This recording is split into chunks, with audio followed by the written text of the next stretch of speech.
প্রিয় বন্ধুরা, আজ দেশে অর্থাৎ রাজধানীতে বেশ কয়েকটি সংঘর্ষের ঘটনা ঘটেছে এবং সংঘর্ষগুলো অত্যন্ত বড় পরিমাপের। এমন নয় যে সামান্য। আপনারা দেখেছেন সোহরাওয়ার্দী কলেজে কিভাবে ধ্বংসস্তূপ পরিণত করেছে, কিভাবে বাংলাদেশ টেক্সটাইল বিশ্ববিদ্যালয় বুটিক্স এবং ঢাকা পলিটেকনিকে শিক্ষার্থীদের মধ্যে সংঘর্ষ।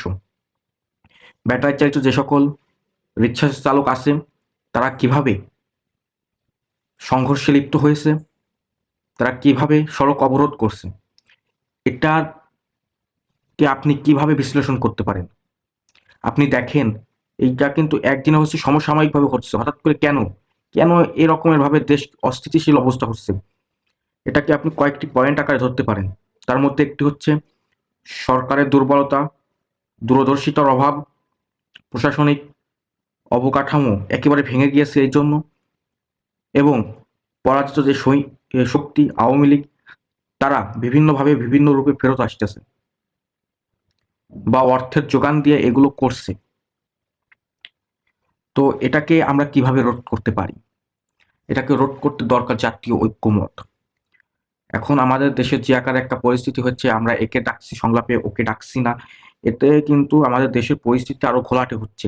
পরাজিত যে সৈনিক শক্তি, পরাজিত যে শক্তি, তা কিন্তু আবারও মাথাচাড়া দিয়ে উঠছে।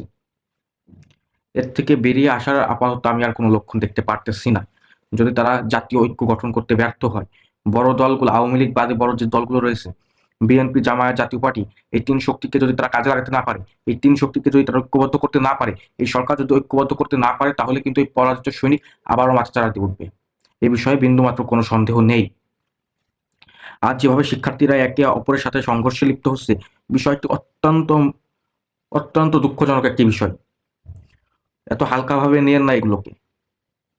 সোহরাওয়ার্দী কলেজকে একবারে ধ্বংসস্তূপে পরিণত করেছে অন্য কলেজের শিক্ষার্থীরা। এই শিক্ষার্থীরা একে অপরের সাথে যে একটা সংঘর্ষে লিপ্ত হয়েছে, কয়েকদিন আগে দেখলাম সিটি কলেজ এবং ঢাকা কলেজের মধ্যে যে সংঘর্ষ, এরপরেই কিন্তু এই রকমের আজকে দুটি শিক্ষা প্রতিষ্ঠানে এরকমের ঘটনা ঘটলো। আবার ব্যাটারি চালিত রিক্সা চালকরা এভাবে ফিরে আসছে। একা তো প্রমাণিত, ফেসবুকে দেখলাম যে প্রমাণিত হয়ে গিয়েছে যে ছাত্রলীগের এক ছেলে, সে নিজেকে রিক্সা চালক দাবি করে ওই সময় টিভি না কোন একটা নিউজের টিভিতে দিচ্ছে, বক্তব্য দিতে গেছিল, সেটা ভাইরাল হয়েছে খুব। তো এটাকে হালকাভাবে নিয়েন না আপনারা। হালকাভাবে নিতে গেলে আপনারা খুব পস্তাবেন, এ বিষয়ে কোনো সন্দেহ নেই। আর এই শিক্ষার্থীদের যে সকল এই রকমের চলছে, সংঘর্ষ চলছে, এই প্রশাসনিক অবকাঠামো যদি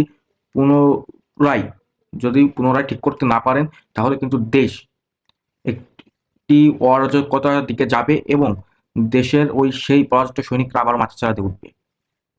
দেশ এখন যেভাবে চলছে এভাবে চলতে পারে না। এখন দরকার জাতীয় ঐক্যমত। আপনি একে ডাকলেন, ওকে ডাকলেন না, সমন্বয়কদের কথা অনেক শুনেছেন, আর শুনেন না। সমন্বয়করা এখন যেটা চাচ্ছে সেভাবে তো দেশ চলতে পারে না। তারা প্রতিটা জেলায় জেলায় কমিটি দিচ্ছে, এরটা কি আমরা বুঝতে পারি না? ভবিষ্যতে তার দল গঠন করবে, তার সেই লক্ষ্য নিয়ে আগাচ্ছে। তার দল গঠন করুক, সেখানে তো কোনো আপত্তির কোনো বিষয় নেই। কিন্তু তারা যেভাবে আমাদের মধ্যে বিভেদ তৈরি করছে, এখন একজনকে ডাকেন আর একজনকে ডাকেন না, এরকমের ফর্মুলা আমাদের চলছে। এই ফর্মুলার জন্যই কিন্তু দেশে আজ এই অবস্থা। জাতীয় ঐক্যমত নেই আমাদের মাঝে। আমাদের মাঝে প্রশাসনের কোনো ভিত্তি নেই। প্রশাসন কিভাবে চলছে? প্রশাসন যদি ঠিকমতো চলতো, তাহলে কি আজ এই রকমের অবস্থা হতে পারতো?